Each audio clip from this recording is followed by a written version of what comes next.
นี่คือภาพเส้นทางบ้านโคกสากตำบลตาลอำเภอตะโกตอนแรกมานี่ลูกค้าตอนค่ำๆมานี่เนาะลูกค้าพามาบายเบิ่งบรรยากาศตอนแรงบริเวณบ้านโคกสากตำบลตาลอำเภอตะงอยแบบนี้ตอนแรงค่ำมาได้ลูกค้าถ้าทำตอนแรงตรงค่ำมาให้เบิ่ง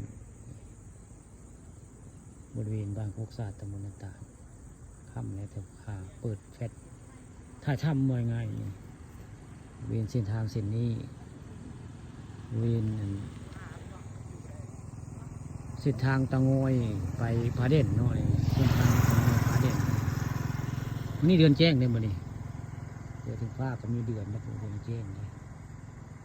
เดือนแจ้งเนี่ยเดี๋ยวไปเห็นเดือนจึงครึ่งทางเทิงที่มีเดือนทางเทิงไปเดียวไปถึงฟ้าก็เสียนเดือนเนี่ยมันนี่จัดทักคับก็ยักแต่ว่าเห็นเดือนมันนี่อยู่ถึงผ้าเซนเดือนนะวันนี้พวกข้าพนักคำพาชมพามาบึงเดือน แล้วก็เส้นทางบ้านนั้น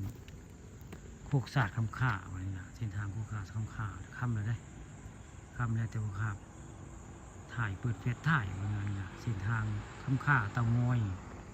ไปทางนี้คือไปเตางอยไปนี่ไปเตางอยนี่คือบ้านโคกศาสตร์มันที่พวกข้า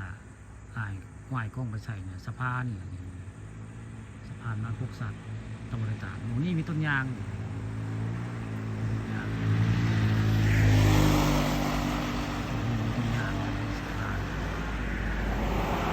ค่ำนี่ไปฟ้าถ่ายกลางคืนได้ค่ำภาพตอนแรกไม่เบิ่งมาแรกตกค่ำบรรยากาศตะเวนตกแล้วมีต้นไม้ต้นงาต้นนึงคนกับเพ่นพ่านอยู่แล้วส่วนวันมันหนาคือสะพานนกพวกศาสตร์ตะวันตาเรียนทั้งเทิงก็จะเห็นเดือนงานเดือนจึงขึ้นวายกล้องกับทั้งเทิงผ้าก็จะเห็นเดือนแล้วมานี่